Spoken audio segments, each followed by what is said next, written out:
Independent thoughts, independent life. This is Chad Benson.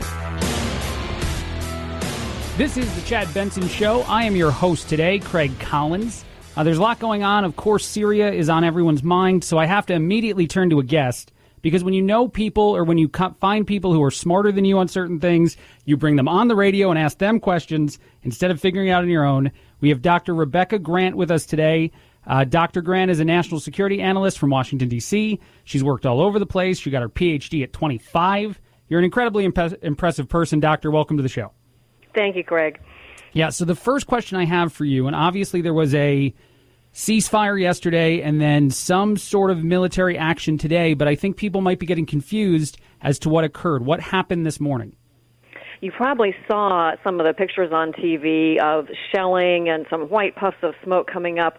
That's in a town right up on the Syrian-Turkey border called Ras Al Ain, and this is not the outcome we were looking for, Craig, right? We thought this was a ceasefire. But what reports are saying now is, I think what we're seeing is a group called the Free Syrian Army. That's a bunch of Syrians who oppose Assad, but they've linked up with the Turks. So the Free Syrian Army is also sort of a proxy for Turkey. Turkey didn't put a lot of ground forces into this incursion across the border, so they're using the Free Syrian Army. And from what I can make of it, there's been some isolated attacks. I'd probably call it a skirmish at this point. So not what we wanted to see, Certainly. But that 5-day ceasefire is still in effect. We're not seeing big Turkish forces active at this time. Okay, so what you're saying is that even though there was a conflict this morning, that conflict does not break the ceasefire at all because the people involved were not acting in any sort of official capacity. The president has tweeted, he said, just spoke to the president of Turkey. He told me that there was a minor sniper and mortar fire that was quickly eliminated. We very much want this ceasefire or this pause to work. Likewise, the Kurds want it and the ultimate solution to happen. So obviously, everyone's still on the same page here. What do we expect over the next few days? If conflicts like this continue to crop up, is there ever going to be a moment where we have more cause for concern? Well, I think those military facts are accurate. So we do have about 4 days left in this 5-day pause. And the goal here is to try to get some of the Syrian Kurds, called the SDF, out of that border area. Last week, before the offensive, the U.S. and Turkey and the Syrian Kurds were really close to agreeing on a buffer zone. It was down to how wide is it going to be. Is it going to be 20 miles wide or is it going to be 8 miles wide? That's what broke down and why we saw Turkey come across the border. And then Erdogan said, all right, I'll stop. Let's try to get back to this security mechanism. So really it's a question of Turkey has some legitimate concerns about elements of Syrian and Turkish Kurds who are terrorist groups. There's a whole bunch of different groups, as you know. But we also have to try to have stability in this region, and then we don't want to create conditions to have ISIS come back. They've defeated ISIS. That happened over a year ago. We don't want to go back. So there needs to be this security mechanism in place. And that goes also right to the troop withdrawal, because back in September, the U.S., some special forces, and Turkey started doing joint patrols of this buffer area and dismantling some of the SDF kind of heavy equipment and emplacements. So when the president took forces out, what he did really was remove that immediate small group that was conducting the joint patrols with Turkey. So he got them out of the way of the oncoming Turkish offensive. That's how this little chapter started. Okay, and so as you said, there's some disagreement as to the size of the area. The ceasefire did seem to give maybe more territory or more area to one side than the other. Is that correct? That's correct. The ceasefire, and even Turkey has said, hey, this is a pause in operations. Correct. And, Craig, I'm sure if you and I were there looking around, it probably doesn't feel like a really safe ceasefire, right? I mean, right. It's easy to talk about here, but I'm sure it looks pretty tense and pretty nervous. So the question is Turkey going to get its full 30-kilometer safe zone that goes from Kobani over there on the western side over to the eastern side? And this is, of course, all up just in this northeastern corner of Syria. But hey, so much changed. So last week, it was just the Syrian Defense Forces, which is a group that's about 4 years old, that were fighting against ISIS. They were partnered with the U.S.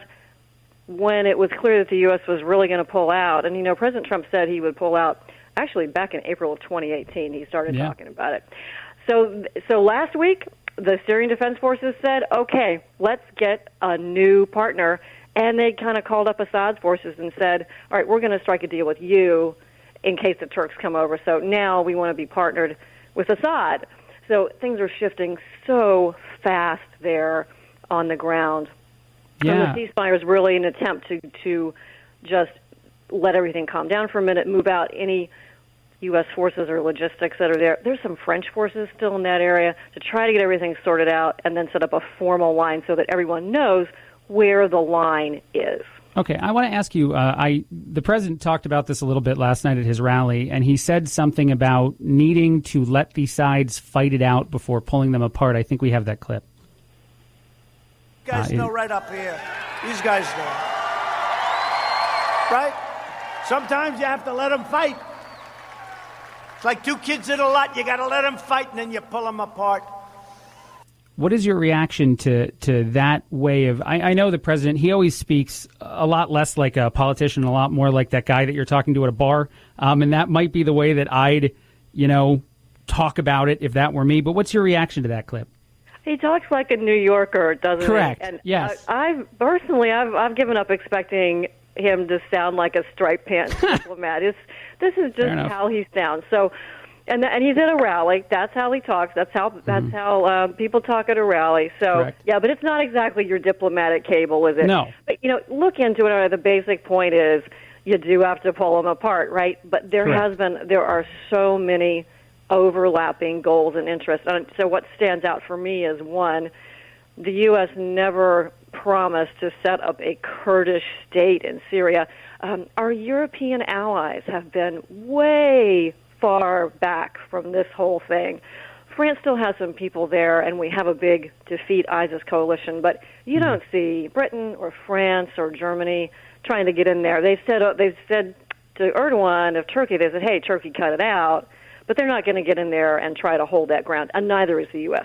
So Secretary of Defense Mark Esper, who was served in the Army for several years, fought in the Persian Gulf War in 91, he said, look, my job is not to put American forces there in the middle of that Syrian civil war. So that's one thing that's not on the table, is putting more American forces in there to sort of... Correct. And I think that's part of what he's talking about, too, with that little clip. The president does believe that, for the most part, the U.S. should remain out of a large amount of conflicts. We should only get involved when absolutely necessary. That's the reason to remove the troops, which certainly is not something that's fully agreed upon. I mean, Lindsey Graham just the other day is talking about the ways in which he disagrees with the president there. I want to ask you, President Trump has invited Erdogan to Washington in November, correct? Yes, he has. Okay, what is the point of that meeting? And he confirmed, I think yesterday, that the invitation is still there and the meeting is still on. We'll see. But there is a really big point to that meeting, and that is, Craig, the U.S. and Turkey really need to patch up their relationship. Back to Secretary of Defense Mark Esper again. He said, hey, quote, Lord knows the Turks were upset about this 5 years ago when President Obama and Secretary of State Kerry decided to arm the Kurds on the Turkish border. So we knew that this was going to be really difficult to get out of. Why is the meeting with Erdogan so important? Turkey is a vital NATO ally. And if you look at the northern border of Turkey, it's all the Black Sea. And that makes Turkey the bulwark against Russia. We have seen a huge increase in Russian air and naval activity in the Black Sea over the last few years. Of course, Putin's invasion of Crimea, all this. That's all going on up in that northern part. And so Turkey is absolutely essential. And from my point of view, been through a very bad patch of U.S.-Turkish relations. Turkey's done a lot of things we don't like, such as buying some Russian weapons. But going forward, we really need to not lose Turkey to Russia's sphere of influence. Yeah, I've seen that a lot. I've seen the reaction today. A lot of people are asking the question: is Russia the big winner in all this with the conflict that sparks this morning with everything going on over there? Can you say that Russia has won something? Well, they've sure put some points on the board, sure. But they did that really in 2015. If just roll it back, it was 2013. Obama says, red line, no action taken. Putin of Russia waits a year and a half and says, okay, Syria is my longtime Soviet client state, and I'm going to go in, send some new air defenses into Syria, set up 2 heavy military bases there.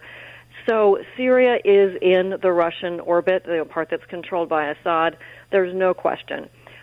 Does this, really the agreement between the SDF and Syrian President Assad means now Russia's going to get more influence in that little piece up in the northeast.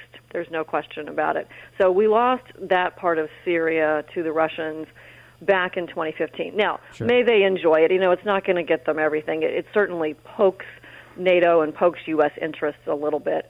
But the key is Turkey is far, far more important. Turkey is a huge nation, big secular tradition, some very sophisticated culture, very sophisticated industry. That's just, they need to stay as the vital NATO ally that they sure. have been for decades. Well, then we hope that meeting does stay on in November, and we hope that things calm down as much as they can over the next few days.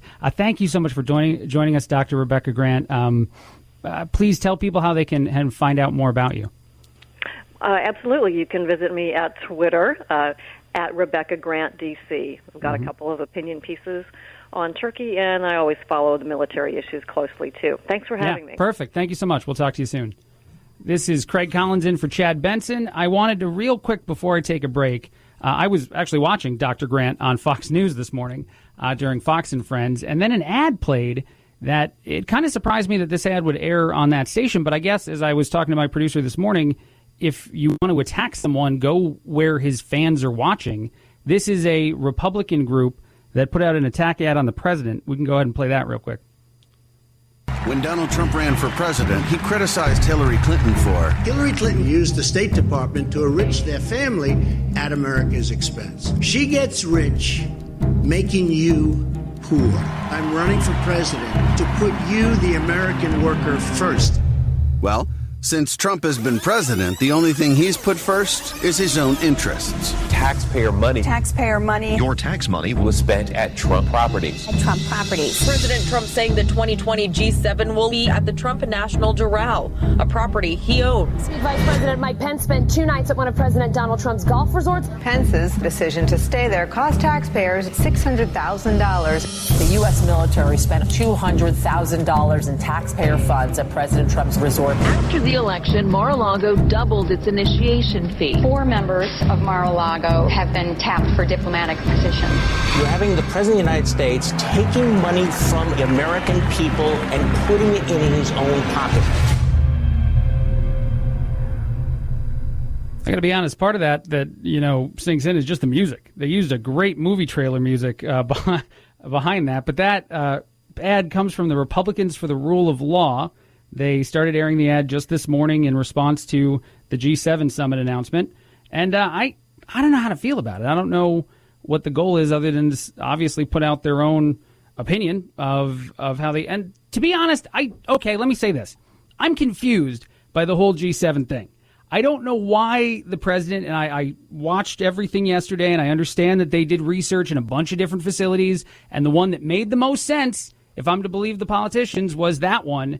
But it just seems like a really bad time to challenge anything else, to tiptoe the line between what may or may not be, against the Constitution. I would figure that you take a pass. If you were me, if I was the president, I would have maybe passed on this one. But for whatever reason, it happened the way it did, and now we have ads like this on Fox News. All right, we're going to take a break. We'll have more of the Chad Benson Show with me, Craig Collins, after this.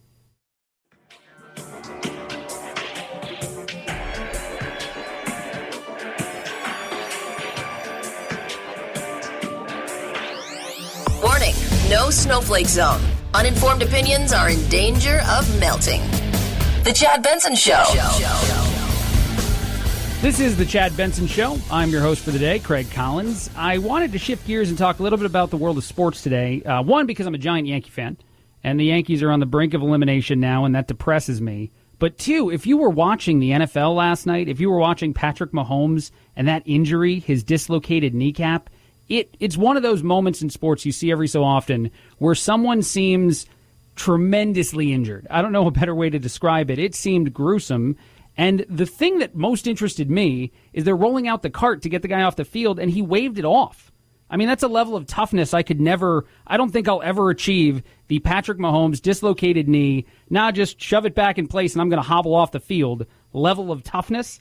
But it was out there. The other thing that's interesting about it, he is on the cover of a video game that has been, for whatever reason, an infamous hex on NFL players. If you land on the cover of the Madden video game, a very popular game for sports fans and gamers alike, you wind up injured more often than not. He is on the cover this year, and Patrick Mahomes is injured now.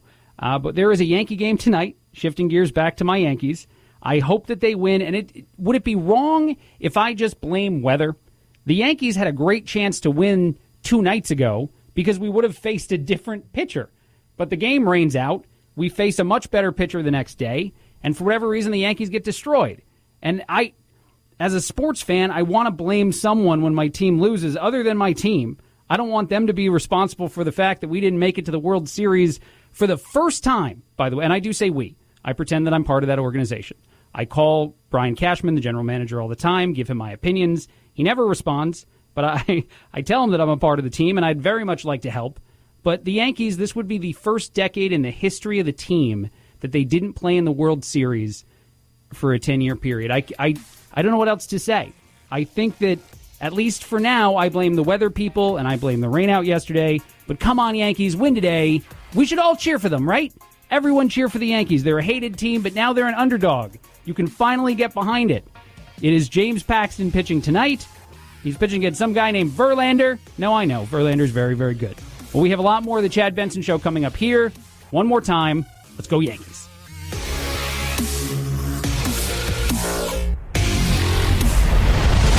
The Chad Benson Show.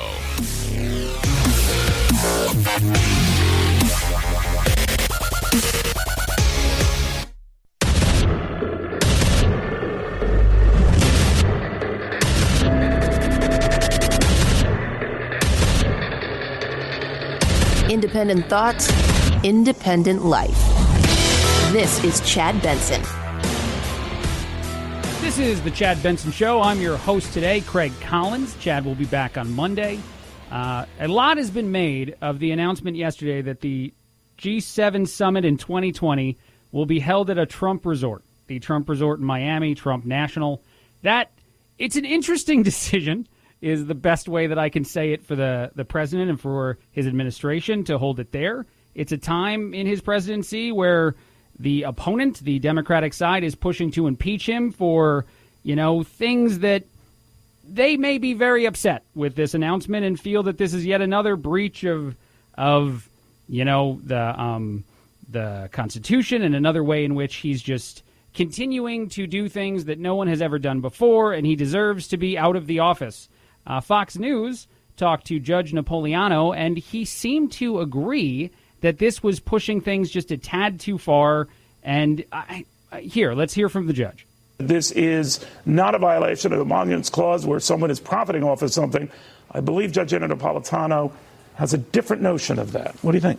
Well, Neil, it's not my notion. It's the Constitution's notion. When the Constitution does not address profits, it addresses any present, as in a gift, any emolument, as in cash, of any kind, whatever, I'm quoting the Emoluments Clause, from any king, prince, or foreign state. So if this were a meeting of the governors of the United States, there'd be no Emoluments Clause problem. The purpose of the Emoluments Clause is to keep the President of the United States of America from profiting off of foreign money. Here we go again. See, and that's the problem. It's the fact that these are his relationships with foreign countries that I just don't get it. If it were me, if it were you, let's say that you're in trouble at work, that someone is asking you that, they don't really understand why you're taking your laptop home or whatever it is. Would you start picking up other things around the office and taking them home? You wouldn't continue to push in that direction. The judge continued. Not in the campaign, but in some event or entity that he controls or is running. He has bought himself an enormous headache now with the choice of this. This is about as direct and profound a violation of the Emoluments Clause as one could create. Those are not the kind of things you want someone to say, someone that at times is an ally, certainly an ally to the Republican Party on Fox, News. This is not the type of narrative that you needed right now. If I could make a phone call to the president, and I know some people who can connect to him at times, not that he's coming on this show, I apologize, but maybe I could get a little message his way that said, hey, take a break from the judgments and the way your relationships work with other countries. Take a break from how your company profits on your presidency. Just maybe for a few months here, maybe until you get reelected. Let a lot of that stuff go. Hold it at Camp David. Hold the G7 anywhere else. Give it to one of your main competitors in the business world and talk about how great you are that way. That feels to me like a speech he'd make at a rally.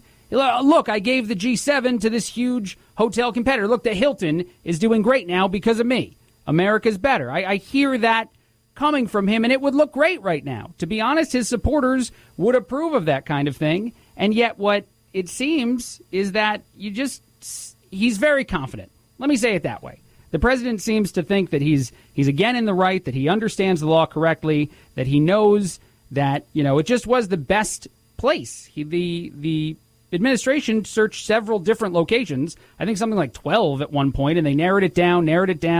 They needed to think about things like how close they were to airports, how many buildings the places had, so, all the delegates from each country could come and stay. And I guess there's buildings at this resort that allow the president to put full countries and their staff in certain areas and have them be separate from other areas. I'm sure there's a lot of benefits to the place. However, you also start to hear in the news that it was struggling financially, that this exact location was maybe struggling even more than most locations like it in the area were struggling. So you start to scratch your head. And I actually continue to scratch my head about some other stuff, too. LeBron James, for whatever reason, I read that the NBA has lost a lot of money in China. And so I think the NBA might have asked LeBron to come out in some sort of defense, some sort of friendly to China thing. And we get what he said the other day, and we'll play that second.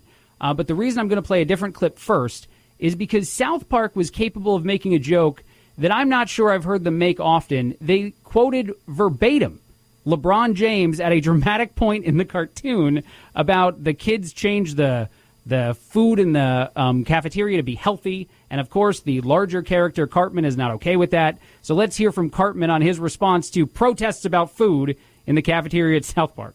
Yes, we do all have freedom of speech, but at times there are ramifications for the negative that can happen when you're not thinking about others and you're only thinking about yourself. Whoa, what's going on, kids? The protesters are trying to kill Eric again, Mr. Mackey. Okay, kids, we don't want another incident here, okay? They're trying to change people's lunch. They don't realize it harms people financially, physically, emotionally, and spiritually.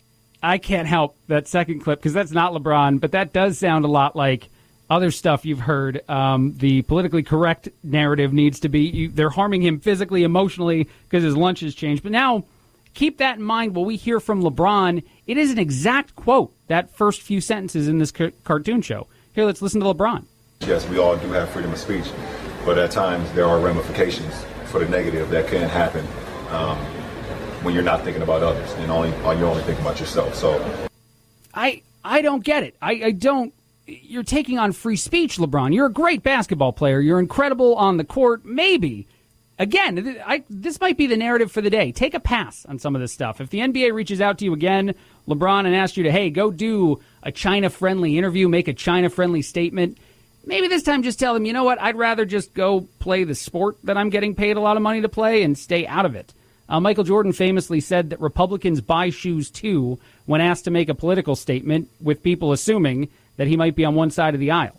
It's interesting that Fox News and Tucker Carlson last night turned to a surprising voice of reason in all of this. Tucker had Dennis Rodman on, and Dennis had a few reactions to LeBron's conversation and this whole thing, this whole controversy.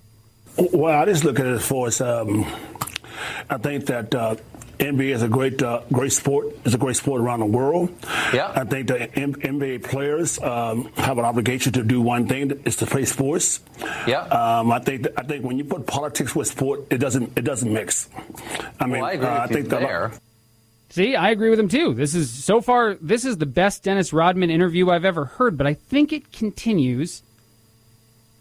Well, I just think it's just difficult. Like I said, politicians should understand the fact that, don't involve people like us as far as athletes involved in politics. I think LeBron James is a very smart individual. I think he's very caring about the people around the world, and especially his charity he does around the world. But I think that you just got to understand that we don't know too much about politics. I don't want to know too much about politics, to be honest with you. Okay, see, that's the kind of thing that more athletes should probably be doing. And I'm not saying to, embarrass yourself, but if you went out there and said, hey, look, I know I have a giant platform. I know that I'm capable of making all these different statements and that you guys, we do it to all these celebrities now. I think for a while, Taylor Swift, of all people, was getting criticism for not making a political statement until she eventually made one.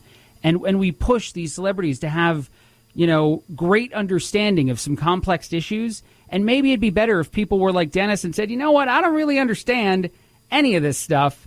Now, I have one more clip from this interview, and I sort of was tempted not to play it. But Dennis did at times struggle to make sense, and this was him trying to explain to us the difference in culture between here and China, and I think he probably should have just taken his own advice. Here we go. But I'm saying that the deal is, though, we have no right as American people to sit there and criticize China or any country in the world in that sense, because you know what? China is one of the countries where they really praise American people. They love sports. They love American people. Hong Kong love American people. China, Singapore, Beijing, Shanghai, every Asian country, they love American people, especially sports. And I think if people, as far as athletes, understand that, because they're very loyal to people as far as American people. So I think that LeBron James to understand, you know what, let the politics be politics and let the basketball players be basketball players. Well, I hope he would live by that standard here, too. I'm not sure I understood a lot of that, but I really appreciate it. It's great to see you. Thanks a lot for coming on. Right. Dennis Rodman. Yeah, Dennis, I'm not really sure I understood all that. You said to start that we shouldn't criticize China at all and Chinese people because they love us. Okay. They probably love basketball players like you. But that is the point, that I don't think in my own life, I don't need the celebrities that I look up to, to weigh in on every single controversial issue out there or to tell me what their thoughts are on Hong Kong and China. I can just watch you play sports, man, and be impressed with you. There's one other thing I wanted to mention here, and we'll take a break in just a second. I have a question for everyone, though. A tech company is willing to pay you a lot of money, $130,000, but they want something kind of maybe odd from you. They'd like for you to give them your face so they can put it on their robots. A tech company in the UK is looking to find, and I quote, a kind and friendly face to use on its new line of robot friends. Again, that's also in quote. These are for older people. And they're letting anyone that wins this contest, that you can upload your photo online, they're going to give you $130,000. I'm down for the money. I'm submitting my face as soon as I take this commercial break. But isn't it a little creepy? If you ran into yourself or maybe several versions of yourself, do you think at some point the money's not enough? Phil, I wonder, our producer in today, is $130,000 enough for you to give your face to a robot? My concern is you upload your photo, you don't win. What happens to all those photos? No, they're there forever. Of course they are. And they need several profile shots, Phil. So you got like 6 photos of yourself just hanging out on the internet forever. But is there an amount of money you do it for then? Take that risk? It'd have to be a lot more than that. Okay, $130,000 is not enough. Wow, I wonder how much he makes now. All of a sudden, I'm curious about his life. Phil, what kind of car did you drive here today? Are you cruising something fancy? Oh, I don't have a car. Okay, all right. Well, you took the bike, but it's just because he's saving his millions for something else. All right, we'll take a break on the Chad Benson Show. I'm Craig Collins. More after this.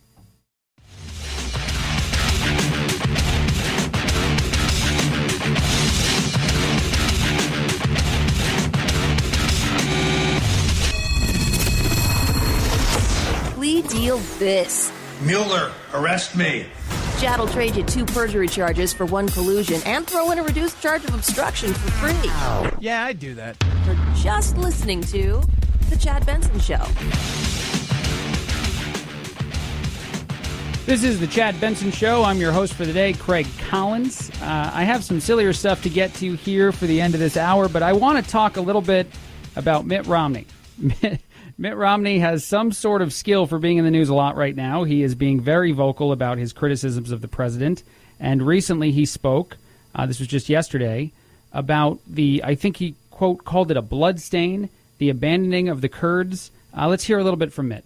Briefly recount what's happened in the past 7 days since the U.S. announced our withdrawal. The Kurds, suffering loss of life and property, have allied with Assad. Russia has assumed control of our previous military positions, and the U.S. has been forced in many cases to bomb some of our own facilities to prevent their appropriation by Russia and Turkey. The announcement today is being portrayed as a victory. It is far from a victory. Serious questions remain about how the decision was reached to precipitously withdraw from Syria and why that decision was reached. Given the initial details of the ceasefire agreement, the administration must also explain what America's future role will be in the region, what happens now to the Kurds, and why Turkey will face no apparent consequences. You know, and to be fair to Mitt, he is not the only person questioning what our plan was. There are quite a few other people confused by this. Senator Lindsey Graham, who is one of the, for the most part, big Trump supporters right now, one of his biggest allies, has also said that he would like to work with the president on this, and he'd like to, remain consistent, but he needs to hold him accountable, I'm paraphrasing his quote, for the decision to remove forces from the area. Mitt Romney did continue, though, talking about this issue. At a time when we're applying maximum pressure on Iran by giving them a stronger hand in Syria, we've actually weakened that pressure. Russia's objective to play a greater role in the Middle East has also been greatly enhanced. The Kurds, out of desperation, have now aligned with Assad. So America is diminished. Russia, Iran, and Assad are strengthened. And so I ask how and why this decision was reached. That is a common criticism, a common conversation right now that you're hearing a lot, that some of our enemies were strengthened at a time that they shouldn't be. And I do wonder if maybe, because if you believe a lot of what we've heard behind the scenes in all this, the president was told not to do this. Advisors told him that this was a mistake, and he went through with it anyway. He promised on the campaign trail to remove the United States from a lot of the conflicts they were in that he felt went above and beyond the conflicts we needed to be in. He wanted us to stop wasting money on wars that seemed unwinnable, stop being involved in areas that he felt were maybe none of our business. Certainly he understands the importance of the relationships there and the importance of a strong relationship with Turkey. But at the same time, he would very much like, as much as he could, to remove himself and remove our country from any of these conflicts that he deems unworthy. And I wonder if it's just that strong passion and that strong belief that pushes him to disregard what seemed to be a lot of very well thought out recommendations to maybe pump the brakes just a tad and have a more formulated plan when moving out. If ISIS regains power, if people become, if there's new organizations popping up, do you then blame the president for them? Do you say that we were at a point where we had to remain involved to keep things contained, but our involvement would have kept things contained? I don't know. It's getting to be a trickier issue for the president, and it's one where he seems to, and I think that eventually, I've seen this before with President Trump, if enough of his allies are the ones criticizing him, he eventually changes some part of the decision. He eventually, falls more in line with the voices if there are enough of them. And there seem to be, to me, a growing number of them. Now, Mitt, for whatever reason, is just capable of getting on TV and in the news all the time right now. He's capable of being one of the voices that people turn to when they want to hear criticisms of the president, but I can't say that I completely disagree with it. This is a quick story. I saw that there was a warning about wearing earbuds. Do you have someone in the home? Is there a younger kid? Maybe you have a teenager, and they love the Apple EarPod. They love the little thing that just dangles out of their ear all the time. I'm seeing more and more of it, and I'm not trying to sound like an old crotchety man right now when I talk about this, but it does seem like maybe kind of like the vape pen, and we underestimated the amount of health problems that could come from a vape pen becoming popular, especially with younger people. Now we have the ear, and I just said younger people and felt like I was yelling at people to get off my lawn. But we have problems. There's a warning that earbuds, if left in all day, will block your ear's natural function to get rid of buildup like dirt, sweat, dead skin, oil, hair, wax. All those things are just kind of staying stuck in there as you listen to your music, and you talk to your damn kids, you talk to your... But okay, all right. I feel terrible about the way this is coming out, but honestly, the EarPod thing, maybe we need to rethink some of this stuff. Maybe we need to pump the brakes just a tad and realize that, hey, this could be bad for us all. This could be, a mistake is being made. Okay, I'm going to be less old in the next segment, I promise. This is the Chad Benson Show. I'm Craig Collins filling in today. Chad will be back on Monday, and I'm taking out my earpods. Did I mention that I wear earpods? That probably would have helped.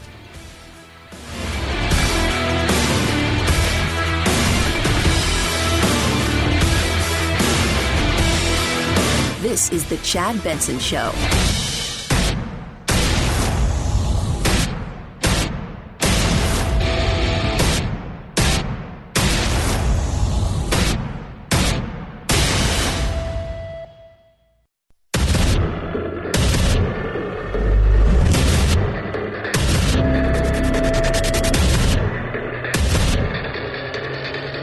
Independent thoughts, independent life. This is Chad Benson.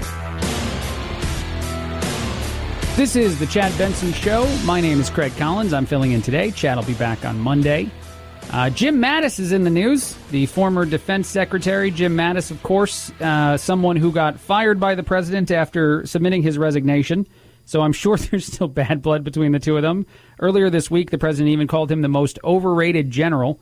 The world's most overrated general, excuse me. And Mattis was invited to give a speech at the 74th Alfred E. Smith Memorial Foundation dinner, and he had some barbs. I think he has a really great writer because some of these are kind of funny, but let's listen to Mattis. I do stand before you, as was noted here, really having achieved greatness. I mean, I'm not just an overrated general. I am the greatest, the world's most overrated. And this is in no small part. Here, wait, hold on, Phil. Stop it for a second. Do you hear that cackle in the background, people? If we can go back to after he delivers the first joke, I don't know if this person is a plant in the audience, but something you need. If you're going to go do stand-up for the first time, if you're going to try your hand at improv, you've got to get a buddy to come out and just cackle like this dude, because it sells the joke. Let's hear it again. I do stand before you, as was noted here, really having achieved greatness. I mean, I'm not just an overrated general. I am the greatest, the world's most overrated. And this is in no small part. I will tell you, I owe New York. I owe New York for this, because Senator Schumer, have I thanked you for bringing my name up in a rather contentious meeting in Washington, where this grew out of. There he is again. I would just tell you, too, that I'm honored to be considered that by Donald Trump, because he also called Meryl Streep an overrated actress. So I guess I'm the Meryl Streep of generals. And frankly, that sounds pretty good to me. And you do have to admit that between me and Meryl, at least we've had some victories. Ooh, with the sick burn at the end. I can't help it, though. I keep focusing on the laugh of that one guy. That guy in the audience is like, this is the best thing. Does everything entertain that guy that much? Does he walk around everywhere he is in life, like every store he goes into? If it's summertime and there's a really well air-conditioned store, does he take just such joy in that? These are the people you need in your life. Mattis was killing him. They need to go on the road together. They are a two-person team for sure. But, he didn't write those jokes, and I'm sure he didn't, but they're funny. And I would like to be the Meryl Streep of something, I guess, too. That's all over the place, though. And that is part of the Trump presidency, right? So President Trump, unlike anyone before him, will criticize and use hyperbolic ways to rip on his any enemy that he finds, even people at one point that were allies or people that worked for him. At some point, he'll say something negative about him, and the way in which he'll say it, the wordsmithing he'll do, will kick it up a notch. So then you get stuff like this, where Mattis's speech is seen all over the news this morning because, you know, it's reality TV in a little bit. Half of our lives. And here we go, actually. This is another transition to something else that it's surreal to get this headline while you're doing the show today. Jane Fonda arrested. She's been put in prison. We got to get Jane Fonda off the streets.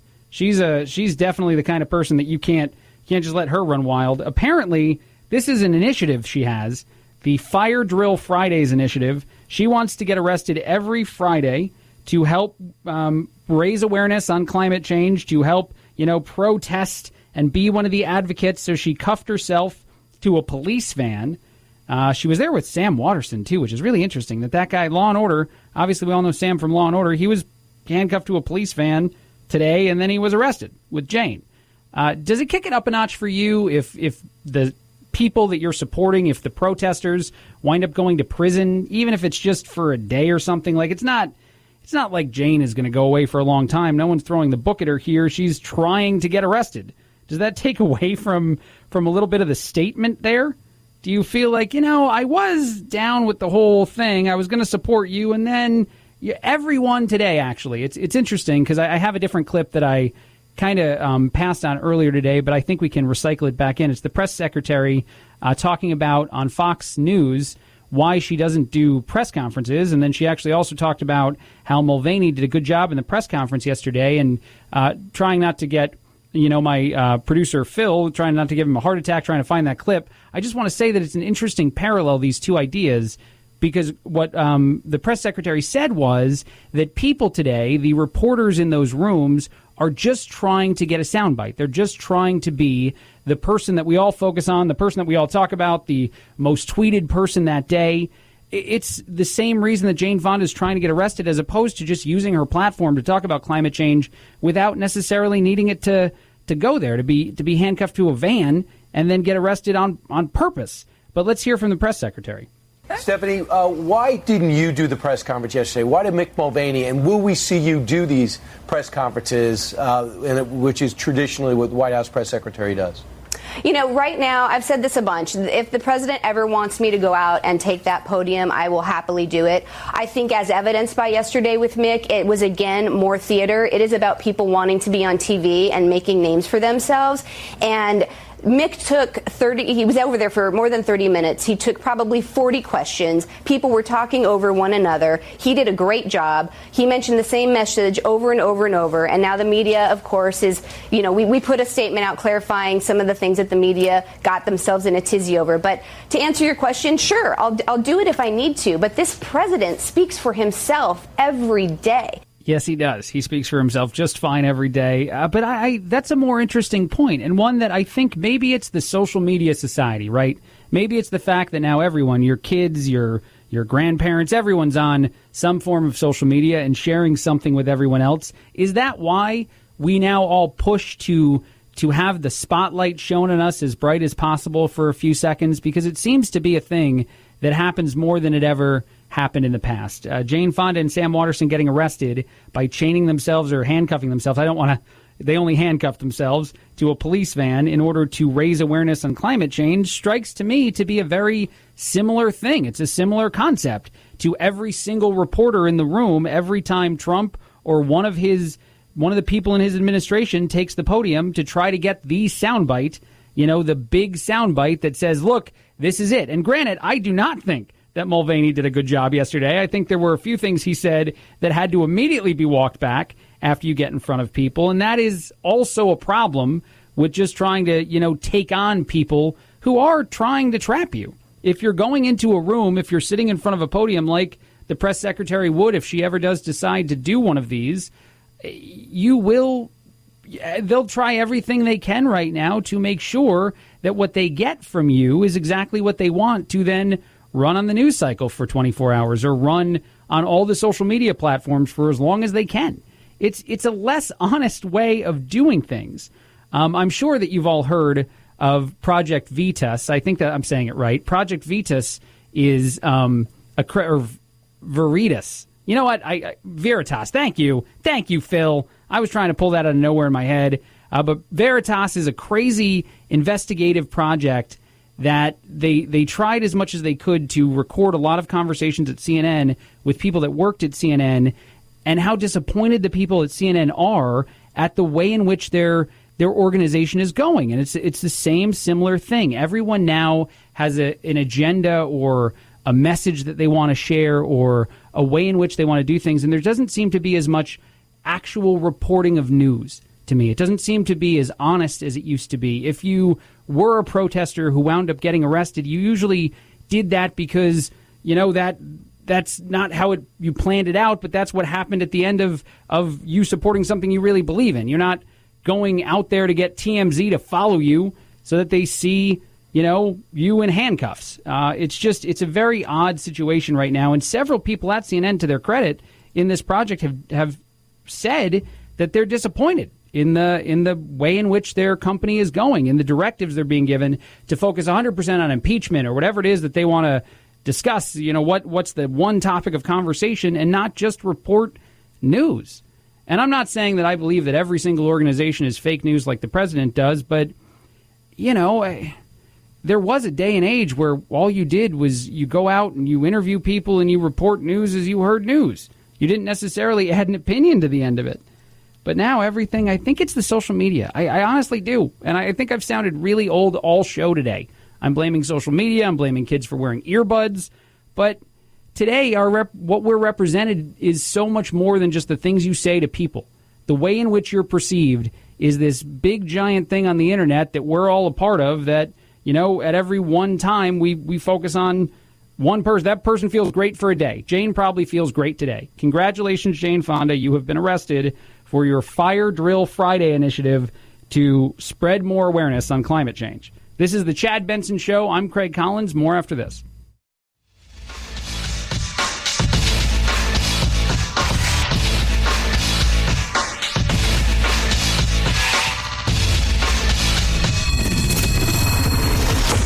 The Chad Benson Show, where we reach across the aisle and occasionally poke someone in the eye.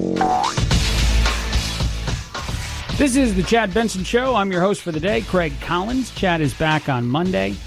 This just breaking, or breaking somewhat recently. The Trump campaign is threatening now to sue CNN over the videotapes that were released that I just talked about a second ago. CNN President Jeff Zucker and others at the cable network, according to President Trump's campaign, had vowed to cover the impeachment only is the idea here, that they wanted full impeachment 24/7, around-the-clock coverage. In a 4-page letter to CNN, Zucker and Executive Vice President David Vigilante, Trump's attorney Charles J. Harder, and others cited years of anti-Trump bias at the network and claimed the cable giant had broken its promise of excellence in journalism. That's certainly true. So CNN may be sued by the president. That is yet another changing part of this whole crazy world in which we live. Meghan Markle is also in the news, shifting gears real quick. I saw a teaser to, this is an interesting title even for a documentary. There's a documentary that's going to be released on Sunday called Harry and Meghan, An African Journey. And Meghan Markle talked about getting beat up in the press out there. I wonder if Meghan Markle and Trump would get along. I wonder if they hung out more. And I think that right now the stance by the royal family is to not really much like the president, certainly Meghan, but maybe if they could just sort of reminisce on the fact that for whatever reason the press hates both of them quite a bit. And Meghan, it really makes no sense to me why British press specifically is so mean to this person, but she gave almost a crying conversation interview with a reporter there talking about how, and this is a quote from her, any woman, especially when they're pregnant. Now, remember, part of the time that she's getting criticized by being an American in, the UK, she's a pregnant woman. Should we take a second, like a step back and say, all right, look, if you're, 6-7 months pregnant, we're not going to criticize you viciously in the press, maybe just a little bit, maybe if you do something really horrendous, but we're not going to make fun of everything you do for a few months because you're giving birth to a baby. But she says any woman, especially when they're pregnant, you're really vulnerable. And so that's what made it really challenging. And then when you have a newborn, and especially as a woman, it's a lot. The reporter went on to ask her if she's okay, and he kind of pushed the question more than once. And as public people, I don't think you ever want to just weep on air. You don't want to have the Oprah Winfrey interview that she was so famous for, of getting celebrities to cry on her couch forever. But you can see in this human being's eyes, in Meghan's eyes, that she is not okay. And I think he even asked her kind of a leading question. He says, would it be fair to say that you're not really okay, as in it's been a real struggle? And Meghan just kind of tried to collect herself and said yes. Are we on our way to another Princess Diana situation? Is there some reason why people that come over from the United States are vilified in the media there? I don't really understand it. And I'm not saying that I like, Meghan Markle specifically. I'm not saying that I understand. She seems like your typical, actress, human. She has her flaws. She's not a perfect person. But at the same time, do we need to criticize every single conversation they have? And a lot of it, to me, if you remember, a lot of the times in which she comes up in the news, it's all about her trying to gain privacy. Maybe she's treating a staffer poorly, and she is a princess. So, again, not excusing it, just saying. But they spend money to have this fancy house out somewhere, and everyone's mad that it's taxpayer money that they're spending to... Why have a royal family then? To be honest, just... in the past, the history of your country, royal families probably spent a lot of money on themselves, and they didn't really care if they needed to spend that money or not. And now you're going to criticize every single thing they do if they take trips that aren't in, could you picture Meghan Markle sitting in commercial with you on an airplane? You're flying somewhere, you sit down, and there's Meghan sitting next to you. There's, one of the princes in the back. Maybe she's, with some other people, royal family. That's what it seems that the press wants her to do over there, to behave as if she has absolutely no money. And let's be honest, she's a royal. She's a person of, when they give the tours of all the places there, you see solid gold items all over the place. The Queen, I think, has several solid gold chairs. That seems to be something we could criticize a little more, but I don't know.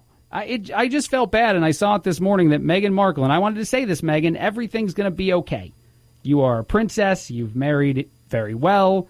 People will hopefully eventually leave you alone, and if not, we just learn nothing from history. We don't ever respond by saying, you know what, hey, that Princess Diana thing that happened years ago, that was bad. We shouldn't do that anymore. Nah, screw it. Meghan Markle's here. Let's do it all over again. All right, I have bad news for some of my listeners today. If you're 45 years old, a new study says that that's the least fun age. You're not going to have fun specifically at 45. It actually hits rock bottom, according to the survey. They found that you're most stressed, you're busy, you probably have kids that aren't out of the house yet at that age. You don't really have the energy to have fun because the kids are zapping you of your energy all day. It's a very rough age. And apparently, 29, by the way, is when you peak. So you've peaked at 29. If you're in between 29 and 45, things are probably okay. But if I just take every study as being 100% correct, then that means by the time you get to 45, it's all downhill from here. 41% of adults say that they actively try to do something fun on a daily basis, and about 10% say that they go an entire week without doing anything fun in their lives. It is a tough time to be alive if you can't find anything fun to do. Just watch a Netflix show or something. That seems to me to be beneficial enough, right? Is that going to lift your spirits enough, people? That's the world in which we live, though.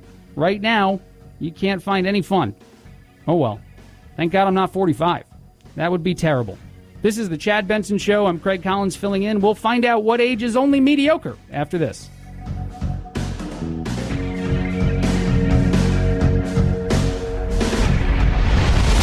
The Chad Benson Show.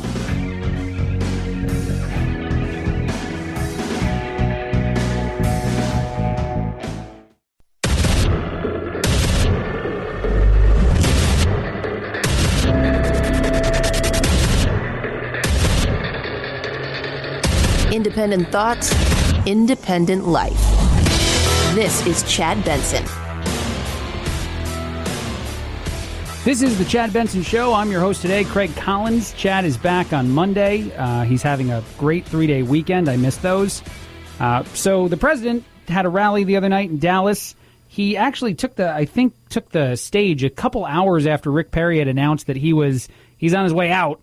So that's probably a fun time for that. But the president, in true rally fashion, had a high energy, at times I would say funny, campaign rally is typical thing, and certainly forgot about a lot of the problems that he might be facing. He started off, of course, by criticizing the media, which he's one to do.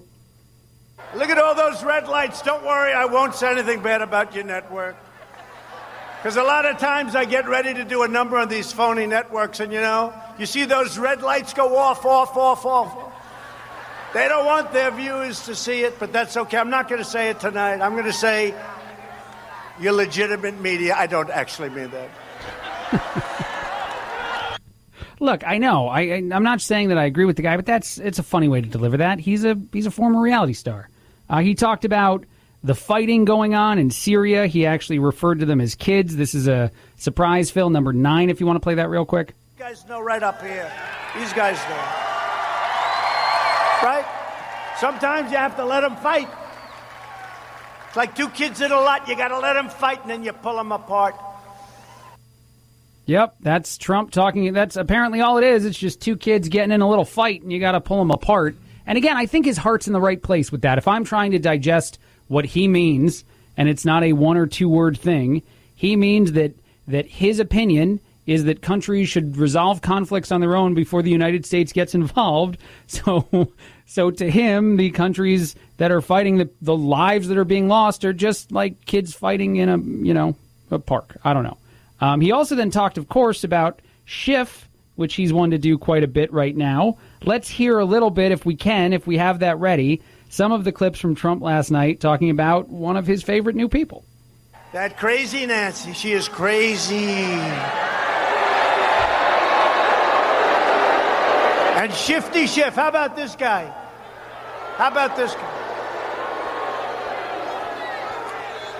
He makes up my conversation, which was perfect. He makes up my conversation. He sees what I said. It doesn't play well because it was perfect. So he made up a totally false conversation with the Ukrainian president. And we caught him cold. Everybody knew it anyway. See, we did one thing. You always have to do the unexpected. They never thought I'd release the conversation with the Ukrainian president. I want to get him before Congress, and I want to see what he has to say. They say he has immunity. Why would you have immunity for outright fraud? Why do you have immunity? Why? He's a fraud. So what he's referring to, of course, is Adam Schiff and the fact that they worked with the whistleblower prior to the complaint being lodged, which is a very confusing situation, right? You have Adam Schiff going out there saying, of course, like a few people do right now, that it's a moral imperative. This president is one of the most evil presidents ever, and he's breaking laws and he hates the Constitution, whatever you say. And he hasn't said things exactly like that. I'm being a little crazier with my words. But then we find out that Adam Schiff wound up working with this whistleblower before any sort of complaint gets sent in. That's not a good look, Adam. That's not a good look. And the president on the campaign trail finds a way to create a new, I guess not new, but another nickname for people. He's good at nicknames, right? If you could, would you let President Trump give you a nickname? It might be negative. He might make fun of you in it. But if you were capable, would you say, you know what? Sure. Go ahead. Give me a chance. I don't know what I'd be. Crazy Craig or Crazy Nancy. It'd be fun, though. There's parts of it that I'm sure if you go to one of those, and this is something I've said too, actually, and I think I even said it on the show, after he's done being president, and I don't know how that ends. I don't know if he's president for 4 more years, if he's in jail, and I'm not saying I think he should go to jail. I don't know what's going to happen. Anything could happen in my mind in the next few years with Donald Trump. But once he's no longer president, I want him to keep doing rallies. I just want those to continue. They don't even have to be for political reasons. I think that President Trump could do a rally for almost anything, And the people who hate him would love to see it and talk about it. And the people who love him would pay a bunch of money and go. He could promote any product. It could be the most obvious, he could just sell steaks by the corner and it would be a sellout crowd to watch the president do that.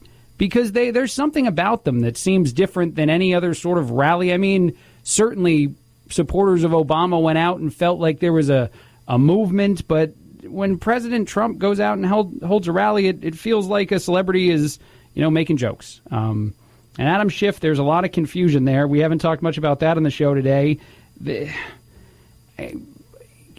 It's weird, too, that it seems to be a lot less coverage of how hypocritical he may be. Anything that happens that the president does, any sort of movement he makes, certainly this G7 thing is becoming a huge deal, and probably rightly so. We actually have some clips of Judge Knapp talking about this on Fox News, and I'd like to get to that too, because the controversy now surrounding the G7 and the fact that President Trump chose to hold the 2020 G7 at one of his resorts in Florida, I don't understand. I'm so confused by this decision, and I know, and I've read now that there was tons put into this. 12 different locations were scouted, and slowly things were pared down, although we'll never be given publicly the reason why this one location was better than any other to hold this event. But it just seems to me to be so. It's inviting criticism, right? It's inviting people to go after you, and they're going to go after you. If the opponent does something that seems controversial or it seems like it's a conflict of interest, they know that they're not going to be attacked as much. But if you do something that's even in the middle, Mr. President, you know that you're going to be viciously discussed. But let's hear who is typically a supporter of, I don't know if a supporter of the president is true. He's certainly been critical the last few years or last few interviews, whatever it's been, a while. But let's hear Judge Knapp. This is not a violation of the Emoluments Clause where someone is profiting off of something. I believe Judge Napolitano has a different notion of that. What do you think? Well, Neil, it's not my notion. It's the Constitution's notion. When the Constitution does not address profits, it addresses any present, as in a gift, any emolument, as in cash, of any kind, whatever. I'm quoting the Emoluments Clause, from any king, prince, or foreign state. So if this were a meeting of the governors of the United States, there'd be no Emoluments Clause problem. The purpose of the Emoluments Clause is to keep the President of the United States of America from profiting off of foreign money. Here we go again. See, so what's so interesting about that, and I believe I agree with him, is had he done this with just governors or any of the other reasons that the president would meet with people that are not from other countries, he would be fine. Picking this location would be no problem at all. And certainly people within his administration would be able to tell him the minute that he even included one of his resorts in the 12 initial options, hey, just so you know, this might be illegal. And yet you push through it. And I don't really know if it is. I'm no expert on this, and I'm sure there's going to be a take on each side, and they're going to debate how valuable it is for the people to go there. It seems to be a G7 with a bunch of foreign leaders going into one location, that there might be financial value and gain from that outside of just people renting hotels. I mean, there's additional gains beyond it, but Judge Knapp is saying that it's as simplistic as the minute that foreign money goes into your business pocket as a president, you've committed a crime. So my question all day has been why? Why right now? Why with everything else going on? Why with fighting over whether or not you deserve impeachment for a phone call you made where you thought it was okay to push another world leader in a certain way, and you're finding out maybe it wasn't okay to negotiate the way you did, and maybe there is or isn't a quid pro quo. I don't even know anymore. But it just seems to me that you would do everything you could to prevent an additional controversy right now, although I was talking this morning to my producer, and maybe it's just, crazy like a fox. Maybe this is the right distraction, and they're certain that they can't actually get in trouble for it. So it's a correct move in that way of getting us on to the next big, giant, scary thing that you hear about every few months. This is the one that Trump did. This is the Mueller report is the end of it all. Let's hear clip 2 from Judge Knapp, actually. not in the campaign, but in some event or entity that he controls or is running. He has bought himself an enormous headache now with the choice of this. This is about as direct and profound a violation of the Emoluments Clause as one could create. I laugh now. Honestly, to me, it's a little funny. That last sentence, it is about as direct. It's about perfect. Essentially, what he's saying is that there's no way he could have broken this law more, at least in his opinion. And that is just, it's shocking. I'm not sure that there's more of a take to it than that. I want to shift gears a little bit. This caught my eye. I saw this today. And tell me if this sounds right to you. Have you been around someone who could type really fast on their phone? Have you ever seen someone like text or honestly even like write an email with their thumbs? Apparently, we're getting very good at this. Certainly, younger people are.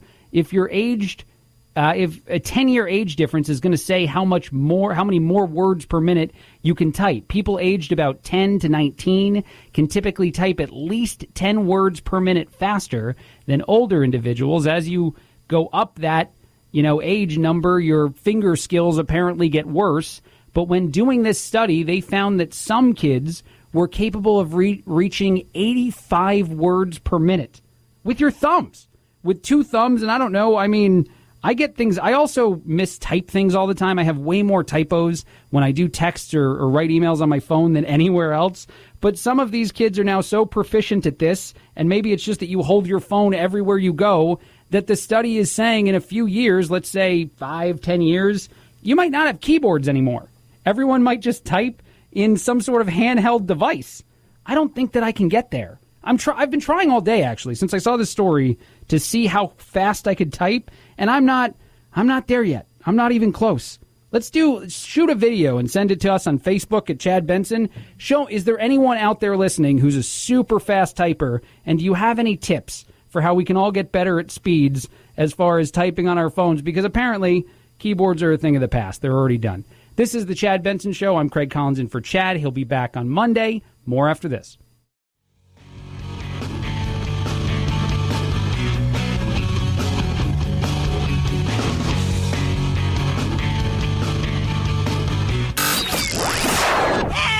I can't take it anymore!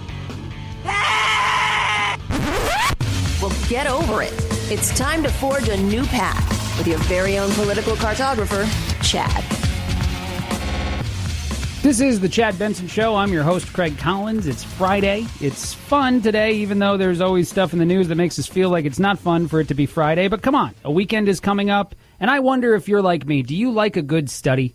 When you see a headline and they say study says, does that entertain you? Do you immediately believe that every single thing they discover in a study is probably true? We're all doomed the next time they tell us that something bad is happening because someone somewhere studied it. Here are a bunch of interesting studies I found that I just want to kind of hit rapid fire here to close out this hour. Despite a rise of villains in Hollywood, I'm not sure if you've seen the Joker movie recently or if you're a fan of them. Harley Quinn has another movie coming out. The villain is all the new rage. If you go see a villain-only movie, that's cool. Apparently, people, though, still prefer heroes with morals. And what's interesting is, depending on who you're a fan of, you define their morality differently. If you've seen a Deadpool movie, I'm sure that most people would say that character doesn't have very many morals, and yet people who are a fan of Deadpool say that no, he's got a moral compass deep, deep in there, and he's just killing people that are obviously bad people. He's a good guy. He's a hero. And that even plays true with people interviewed recently discussing the Joker. A very big part of that new movie that's out that broke some box office records of its own is that maybe it's giving an excuse to a traditionally evil character out there in the world and saying that now it's society's fault that he's a horrible, terrible person. Well, apparently people who like the Joker tend to agree that he is more moral than you would think. I thought that was an interesting study. Moving on to the next one here. A third of Americans admit, this is true, third, that they've ended a relationship over household chores. Has that been you? If you're married for a long time, do you eventually say, come on, just one time, please do the dishes? I didn't sign up for dishes forever. A third of relationships have ended because when you start to live together, you realize These are the things that your partner will do. These are the things they won't do around the house. And even though everything else is great, we love each other. We have the same goals in life. We're both successful or whatever it is. But he just never takes the trash out. So they've ended their relationship. I think that's funny, but I do sort of also understand it. I mean, if you're the person stuck doing everything, if you've ever been in a relationship with someone who does nothing, you certainly feel as though you can't handle that for a long time. Some of the biggest chores that people hated, some of the biggest ones that ended relationships, leaving the toilet seat up. 38% of people said it's just too much. Every time I go in there, I got to put it back down. We're over. Leaving cabinet drawers open or ajar, which I think is something I've done before. 37% of people said they'll end a relationship because of that. Forgetting to completely close the refrigerator, that's just mean. Now you're ruining food. You're wasting money. 29% of people said they're out at that point. If you're leaving caps off refrigerator items, if you're sipping things from the refrigerator, 20 to 25% of people hate this. Forgetting to turn the lights out made this survey, which to me, I mean, you're looking for an excuse to end the relationship. If you break up with someone and you're like, look, I just can't handle it, you leave the lights on everywhere you go, then I think you just desperately wanted to break up with them and you're reaching for any excuse you can find. Listening to loud music also made the list, along with leaving snack bags opened. Because who wants a stale chip? That's it. I can't be with you anymore, Brenda. These chips are always stale. I've seen another study today that said that exercising before you eat breakfast may burn twice as much fat. That means that when you wake up in the morning and you're tired and the last thing you want to do is exercise, and the first thing you probably want to do is have a donut, if you'd like to lose weight, skip the donut and immediately do an hour of yoga. I think that that's not an achievable thing for most of us. I'm not sure that I can get there, but apparently a tremendous amount of health benefits if that's when you choose to do that. Relaxation techniques, this is interesting to me, and these headlines usually make me laugh more than the study does because sometimes I don't really understand how we got there, Penn State.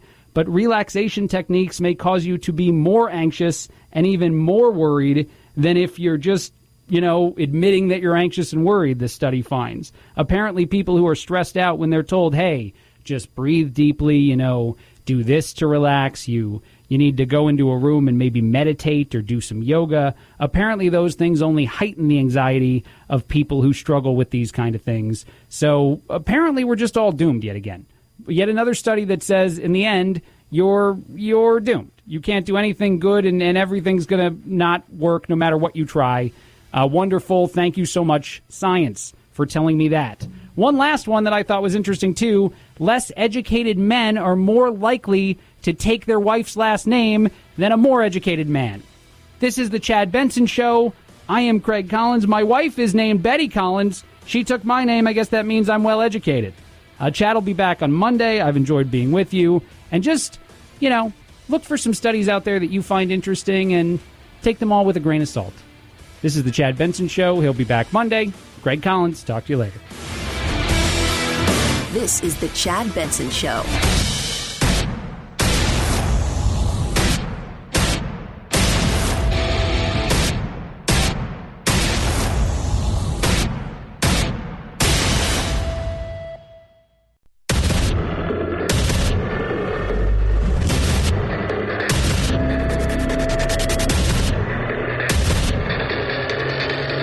Independent thoughts, independent life. This is Chad Benson. This is the Chad Benson Show. I'm Craig Collins filling in for today. Chad is back on Monday, and we start off discussing Syria, of course. Mitt Romney, who we'll get to in a second, is in the news. I think he's giving one of the more thorough takes on why maybe some of the decisions that the administration has made are probably not the right ones. And it's okay, fine. Mitt Romney's out there a lot right now criticizing President Trump. They certainly are at odds, so you can take that with a grain of salt when you hear from him. But he does a good job, in my opinion, of really laying out what the problems are, what's happened since the decision to pull out troops was made, and why maybe things are getting more complicated there. But there was an attack this morning, a strike of some kind. It wasn't by anyone important. We have an interview for later on today that I'll get to discuss that in a little greater detail, because it's important to understand what it means to hear a ceasefire is agreed to yesterday, and then to wake up this morning and on your TV see smoke coming from areas where there might have been some sort of combat happening, and to understand the complications with the groups that exist in there and how one group may be capable of doing something and that's not necessarily a government taking action. It's a lot of missing and moving pieces there. But let's start off with Mitt Romney talking a little bit about why maybe it's a mistake the way in which things have happened so far. Briefly recount what's happened in the past 7 days since the U.S. announced our withdrawal. The Kurds suffering loss of life and property have allied with Assad.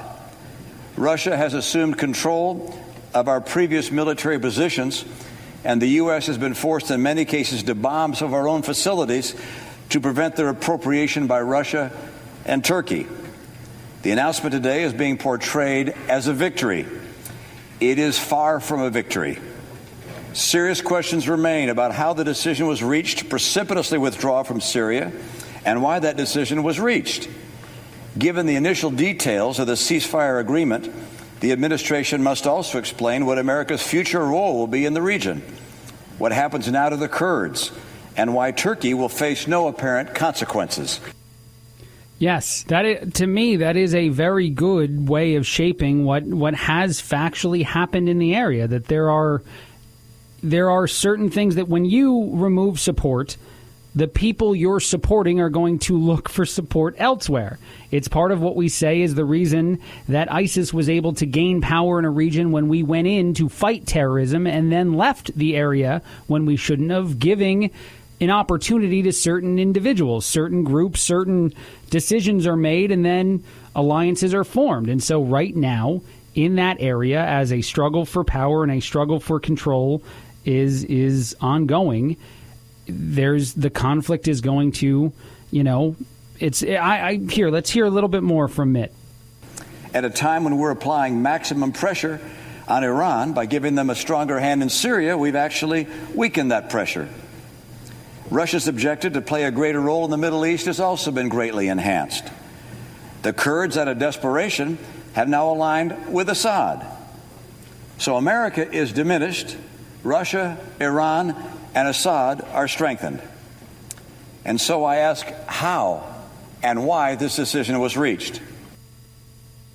Yeah, it's a good question, and certainly one where I think if you're listening to Lindsey Graham, if you're listening to a lot of the people who have come out against the decision and against the way in which it's done, but I've said this before, there's ways in which I think you can try to digest the movements of a president who is willing to go on TV and say outlandish things and allow people to have such strong negative opinions about him because he's stepping into these fires and he's doing these things that he believes are right when maybe people are telling him that they're not. And the reason why I believe he chose to remove forces there is because of his desire to have the U.S. less involved on a international scale in conflicts, in situations that arise that we don't need to be a part of. I don't think he was happy that the U.S. was the country that wound up trying to restore order in that area in the first place. And if President Trump were given his way moving forward,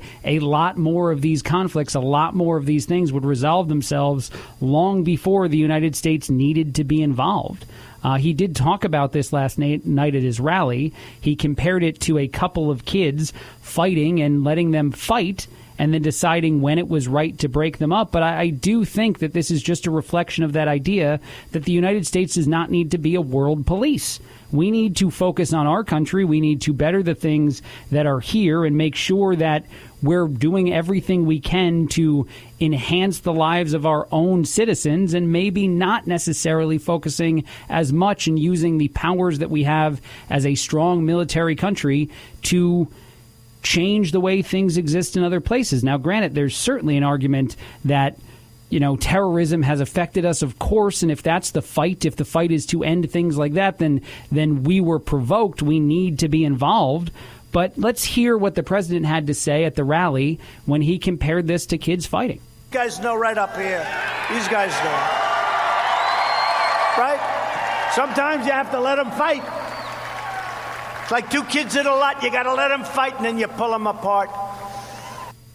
So, truthfully, though, if that is the goal, if the United States wants to be a country, or certainly the president in charge of the country right now wants to change us into a less involved internationally type of power, then this is sort of the way to do it. I'm not advocating for the removal of troops. I actually do agree that once you're involved in something like this, you shouldn't necessarily do something just because on principle, maybe in a macro, a larger picture, you think it's the right thing to do. You think it's right to remove our troops from situations like this. You kind of need a military plan. You need to map it out well enough to say that, okay, when this does happen, of course, we're not enabling people that we don't want in power. We're not harming relationships that we want to maintain, that we want to increase. Let's make sure that all those things are taken care of. And to be honest, I'm not sure that would happen during his presidency. The other thing that I wonder from time to time with President Trump, if he desires so much to have things happen while he is in charge, he cares about every single notch, every single success and victory that he can talk about at his next rally, that he might expedite some things that in the long run might be a good decision, but in the short term need to be a little bit more thought out than he's willing to put time into thinking them out because he just wants to gain the victory. But it is a complicated issue. Like I said, we will have a guest, Dr. Rebecca Grant, coming up later this hour to give us more insight into a lot of the issues going on there. The fact that there is a 5-day ceasefire, and yet there seems to be some sort of military conflict, but it doesn't break that ceasefire because of the people who instigated, the people who might have, done the attack in the first place. And it's complicated, for sure. And she's better at explaining it than I am. The president also did tweet that he spoke to the president of Turkey and that everything is fine. A minor sniper and mortar fire, attack was quickly eliminated. He very much wants the ceasefire or pause to work. This is the president of Turkey. Likewise, the Kurds want it and the ultimate solution to happen.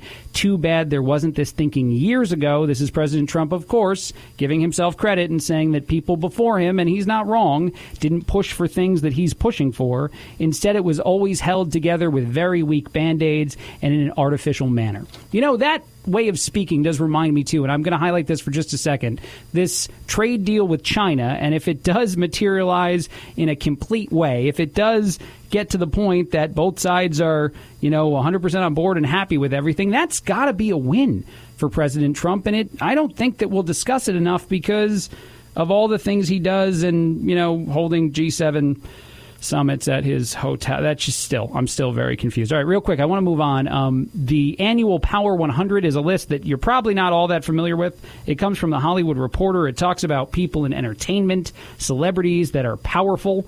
And the list is interesting to me every single year. At the top are always CEOs and people in charge of companies.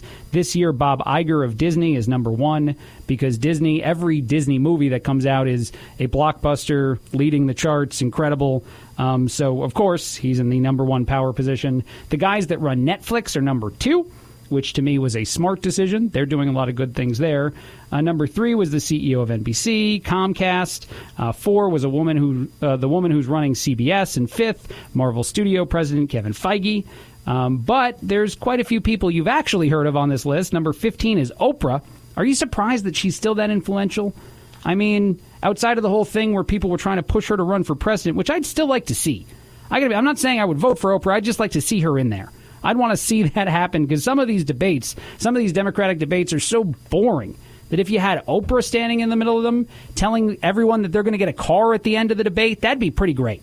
I'd be on board with that. I'd go to a Democratic debate when right now I'm probably not attending. The creator of Lost, J.J. Abrams, is on this list. Reese Witherspoon is 37th. Tyler Perry, 38th. Steven Spielberg, 40th. There's quite a few big names on here, but some surprising names fell off the list, and these ones are more relevant to us. Oh, by the way, the Obamas, of course, are on the list. At number 50, Barack and Michelle Obama are two of the most powerful people in entertainment now, because that is a thing. He's not a former president, he's a producer who works at Netflix. I still can't get over that. Denzel Washington, not on the list anymore. We don't care about him. Jennifer Lawrence, she's out. Chris Pratt, he's off. Ryan Reynolds, LeBron James, who was 75th. Maybe he stepped one too many times in the being too nice to China Kool-Aid, and now he's off the list. And Meryl Streep at 93, was one of the most influential people in Hollywood. She is no longer one of those, according to The Hollywood Reporter. We have a lot more of the Chad Benson Show coming up after this. I'm Craig Collins filling in. We'll be right back.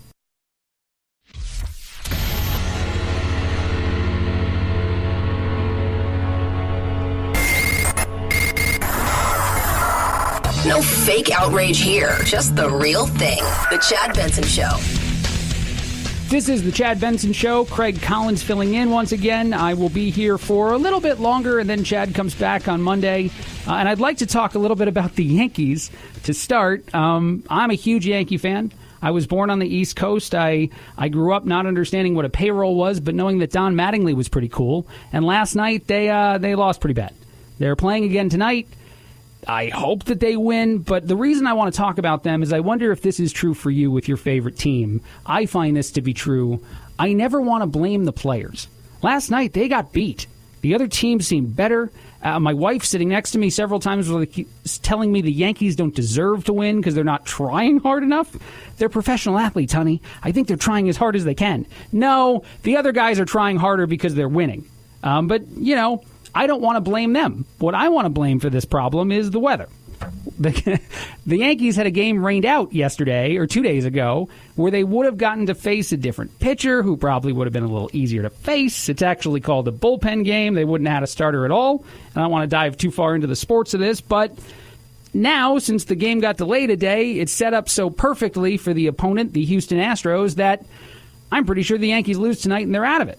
And I'm very upset with Mother Nature and with the weather. But I find that every time my team loses, I want to blame a general manager. I want to blame a vice president. I never want to blame the players. And I wonder why that is. Is it because they're the heroes that we see on the field who do these amazing things every so often, and for that reason they can do no wrong?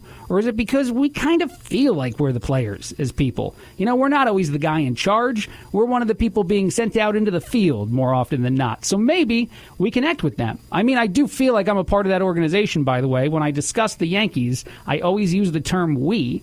And I've been calling Brian Cashman for quite a long time. He doesn't seem to answer. I know how to get out of this problem, by the way. I could win 3 games in a row and get us into the World Series. I know how to do it, Cash. You just got to get on the phone with me. We just got to talk about it. I know we should have signed a lot of the players that are on the other teams beating us. That's one thing we probably should have done as the Yankees. But, alas, it didn't happen. In other sports news, if you saw this last night, Patrick Mahomes, who is an MVP of the NFL, playing in a Thursday night game, had his knee messed up pretty bad. It said dislocated, but if you saw it, it was gruesome. And the thing that was most surreal to me is they're rolling out the cart immediately for this football player, and he waved the cart off. His foot looked like, or his leg looked like it might have been destroyed. And the guy's like, I'll be fine. And he had someone pop it back into place, and then he wobbles off the field. And I just got to say big props to you, Patrick. I could never do that. I will never rise to the level of manhood that you have to be capable of being what looked like severely injured and then saying, I don't even want any assistance at all. I'm the kind of person that takes several alarms to get out of the bed in the morning, and you're the kind of person that waves off a cart when you might have a catastrophic injury. These are the kind of things that I need to aspire to be in life. I don't think I'm there. I'm not close. But who knows? Maybe one day with the right training, whatever it could be. By the way, there is another thing out there right now. Natty Light, if you're a fan, is going to pay one person $10,000 to give them the best real-life nightmare costume. This is a real-life nightmare that you kind of develop. One example would be a woman in prison garb holding a ball and chain with student loans written on it because obviously she's trapped by her student loans. Another one may be just dressing as Patrick Mahomes and having a completely destroyed leg and then a giant, canceled paycheck for all that sweet, sweet money you learned in the NFL that's now gone because you've been broken forever. I mean, I wonder how dark Natty Light wants people to go. Do I just take a picture of myself and say that my life is terrible and that's why I should win and then go into this dark spiraling hole to win $10,000? This seems to not be a way to celebrate a holiday to me. I feel like maybe you shouldn't do that. One other quick thing for anyone that uses Netflix that might, maybe not pay for it. Maybe you got a friend that told you how to get into their account. I understand it happens.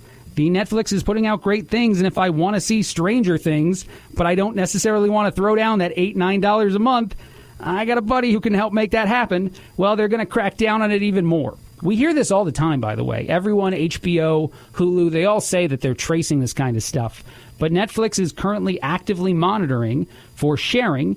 This means that you log in from, say, one location, and then 2 minutes later, or maybe at the same time, you're logged in at another location kind of far away. It's bad news mostly for millennials. They're the ones most likely to share things like this. I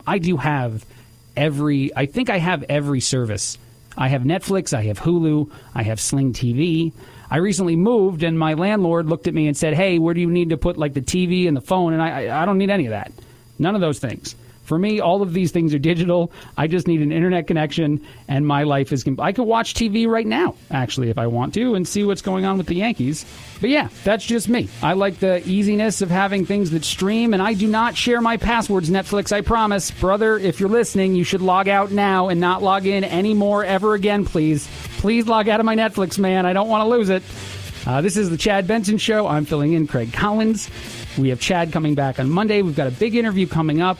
If you want to understand the Syria conflict a little bit better than maybe I'm doing today, Dr. Rebecca Grant is a world-renowned national security analyst in Washington, D.C. Got her Ph.D. at 25. This woman's impressive.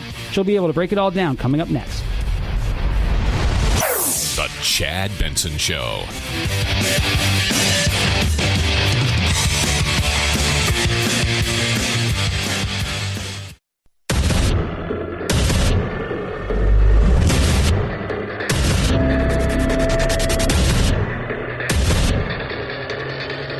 Independent thoughts, independent life. This is Chad Benson. This is the Chad Benson Show. I am your host today, Craig Collins. There's a lot going on. Of course, Syria is on everyone's mind, so I have to immediately turn to a guest, because when you know people or when you find people who are smarter than you on certain things, you bring them on the radio and ask them questions instead of figuring it out on your own. We have Dr. Rebecca Grant with us today. Dr. Grant is a national security analyst from Washington, D.C. She's worked all over the place. She got her Ph.D. at 25. You're an incredibly impressive person, Doctor. Welcome to the show.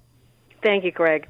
Yeah, so the first question I have for you, and obviously there was a ceasefire yesterday and then some sort of military action today, but I think people might be getting confused as to what occurred. What happened this morning?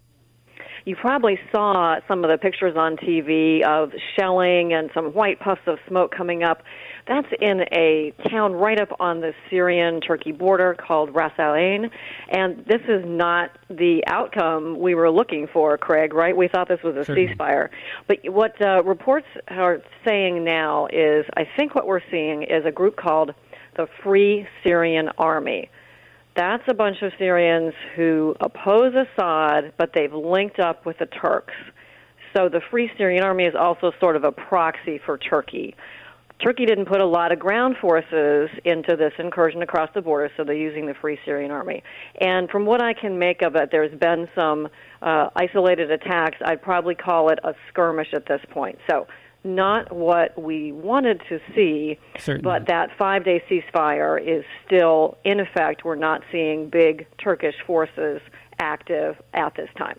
Okay, so what you're saying is that even though there was a conflict this morning, that conflict does not break the ceasefire at all because the people involved were not acting in any sort of official capacity. The president has tweeted, he said, just spoke to the president of Turkey. He told me that there was a minor sniper and mortar fire that was quickly eliminated. We very much want this ceasefire or this pause to work. Likewise, the Kurds want it and the ultimate solution to happen. So obviously, everyone's still on the same page here. What do we expect over the next few days? If conflicts like this continue to crop up, is there ever going to be a moment where we have more cause for concern? Well, I think those military facts are accurate. So we do have about 4 days left in this 5-day pause. And the goal here is to try to get some of the Syrian Kurds, called the SDF, out of that border area. Last week, before the offensive, the U.S. and Turkey and the Syrian Kurds were really close to agreeing on a buffer zone. It was down to how wide is it going to be. Is it going to be 20 miles wide or is it going to be 8 miles wide? That's what broke down and why we saw Turkey come across the border. And then Erdogan said, all right, I'll stop. Let's try to get back to this security mechanism. So really it's a question of Turkey has some legitimate concerns about elements of Syrian and Turkish Kurds who are terrorist groups. There's a whole bunch of different groups, as you know. But we also have to try to have stability in this region, and then we don't want to create conditions to have ISIS come back. They've defeated ISIS. That happened over a year ago. We don't want to go back.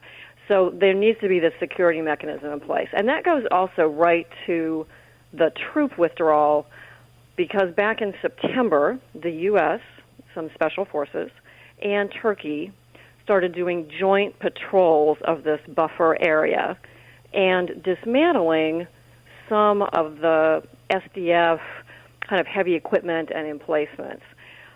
So when the president took forces out, what he did really was remove that immediate small group that was conducting the joint patrols with Turkey. So he got them out of the way of the oncoming Turkish offensive. That's how this little chapter started. Okay, and so as you said, there's some disagreement as to the size of the area. The ceasefire did seem to give maybe more territory or more area to one side than the other. Is that correct? That's correct. The ceasefire, and even Turkey has said, hey, this is a pause in operations. Correct. And Craig, I'm sure if you and I were there looking around, it probably doesn't feel like a really safe ceasefire, right? I mean, It's easy to talk about here, but I'm sure it looks pretty tense and pretty nervous. Mm-hmm. So the question is Turkey going to get its full 30-kilometer safe zone that goes from, Kobani over there on the western side over to the eastern side? And this is, of course, all up just in this northeastern corner of Syria. But, hey, so much changed. So last week, it was just the Syrian Defense Forces, which is a group that's about 4 years old, that were fighting against ISIS. They were partnered with the U.S.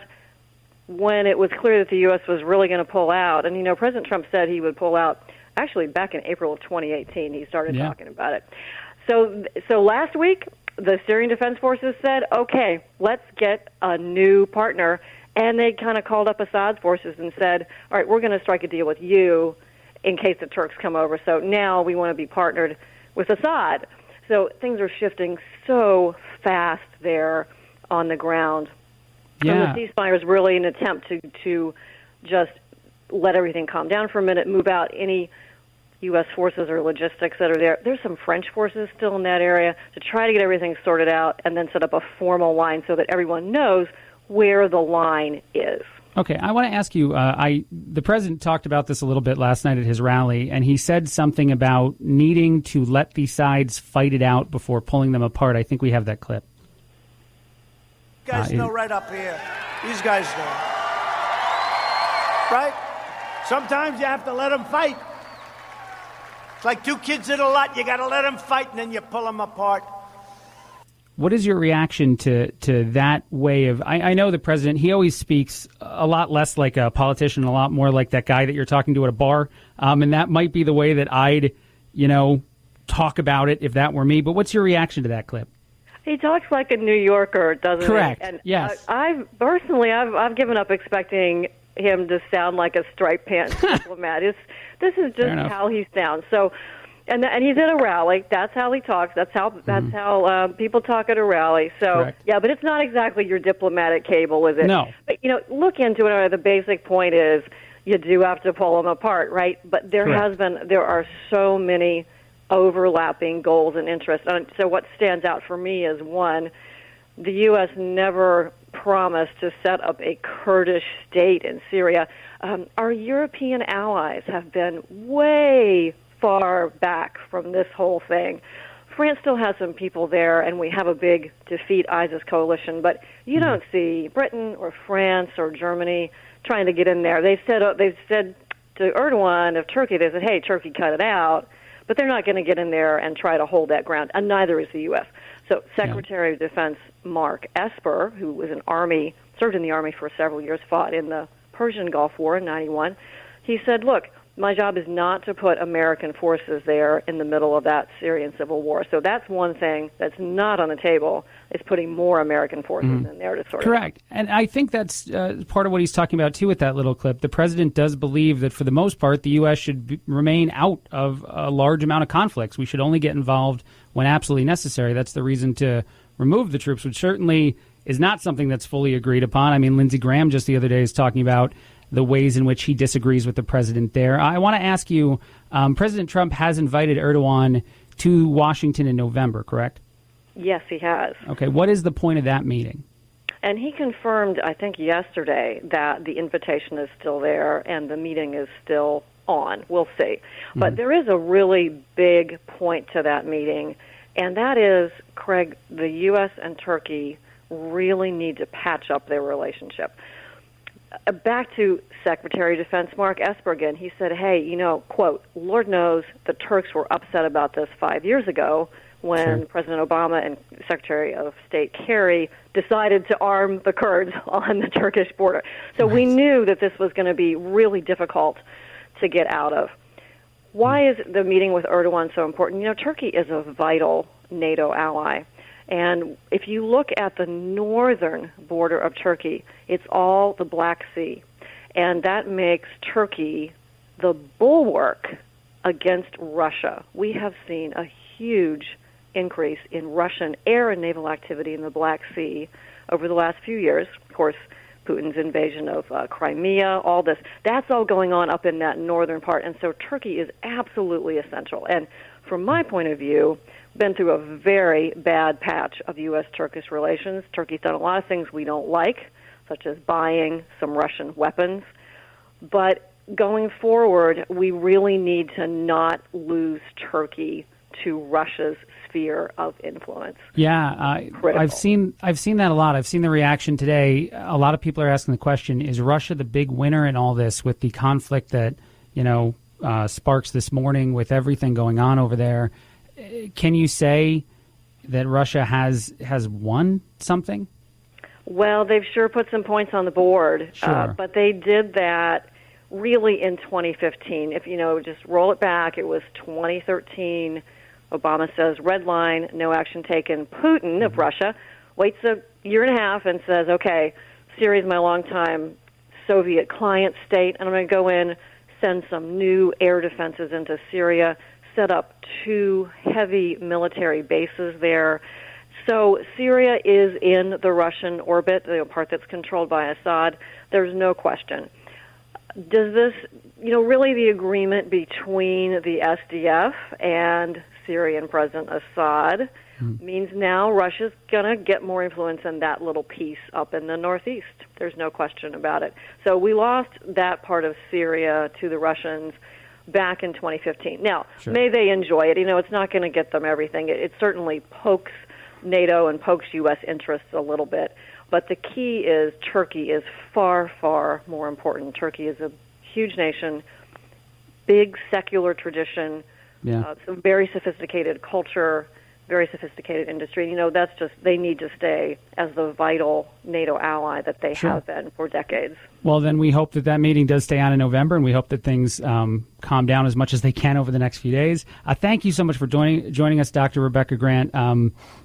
Please tell people how they can find out more about you. Absolutely. You can visit me at Twitter, at Rebecca Grant, D.C. I've got a couple of opinion pieces on Turkey, and I always follow the military issues closely, too. Thanks for having me. Perfect. Thank you so much. We'll talk to you soon. This is Craig Collins in for Chad Benson. I wanted to, real quick before I take a break, I was actually watching Dr. Grant on Fox News this morning during Fox and Friends, and then an ad played that it kind of surprised me that this ad would air on that station, but I guess as I was talking to my producer this morning, if you want to attack someone, go where his fans are watching. This is a Republican group that put out an attack ad on the president. We can go ahead and play that real quick. When Donald Trump ran for president, he criticized Hillary Clinton for... Hillary Clinton used the State Department to enrich their family at America's expense. She gets rich, making you poor. I'm running for president to put you, the American worker, first. Well, Since Trump has been president, the only thing he's put first is his own interests. Taxpayer money. Taxpayer money. Your tax money was spent at Trump properties. At Trump properties. President Trump saying the 2020 G7 will be at the Trump National Doral, a property he owns. Vice President Mike Pence spent 2 nights at one of President Donald Trump's golf resorts. Pence's decision to stay there cost taxpayers $600,000. The U.S. military spent $200,000 in taxpayer funds at President Trump's resort. After the election, Mar-a-Lago doubled its initiation fee. 4 members of Mar-a-Lago have been tapped for diplomatic positions. You're having the President of the United States taking money from the American people and putting it in his own pocket. I got to be honest, part of that sinks in is just the music. They used a great movie trailer music behind that, but that ad comes from the Republicans for the Rule of Law. They started airing the ad just this morning in response to the G7 summit announcement, and I don't know how to feel about it. I don't know what the goal is other than to obviously put out their own opinion of how they. And to be honest, let me say this: I'm confused by the whole G7 thing. I don't know why the president, and I watched everything yesterday, and I understand that they did research in a bunch of different facilities, and the one that made the most sense, if I'm to believe the politicians, was that one. But it just seems like a really bad time to challenge anything else, to tiptoe the line between what may or may not be, against the Constitution. I would figure that you take a pass. If you were me, if I was the president, I would have maybe passed on this one. But for whatever reason, it happened the way it did, and now we have ads like this on Fox News. All right, we're going to take a break. We'll have more of the Chad Benson Show with me, Craig Collins, after this.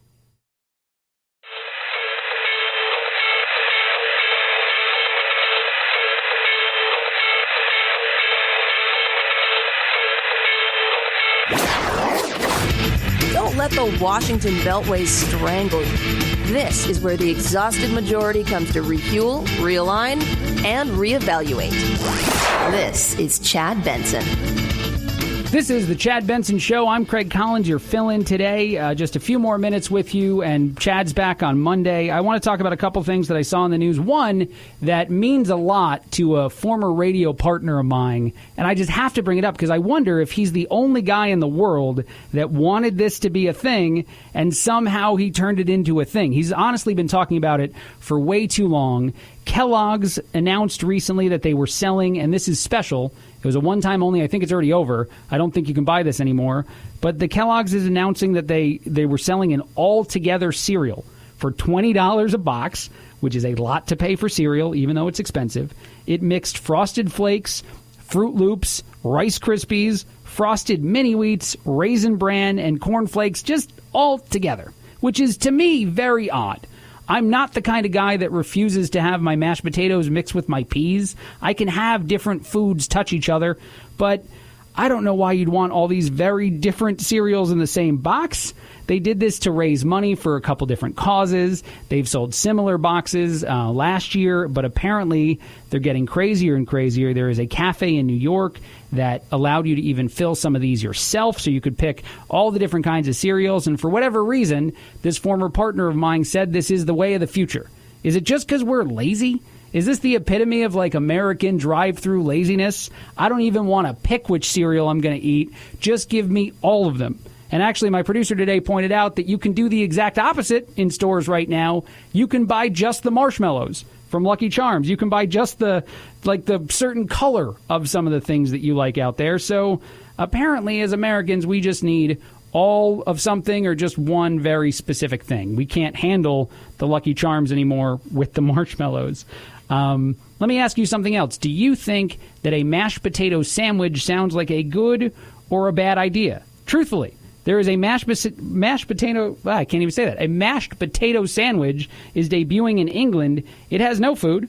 Gravy is not required. It's just 2 pieces of bread and mashed potatoes in the middle. I don't get that. I don't understand why.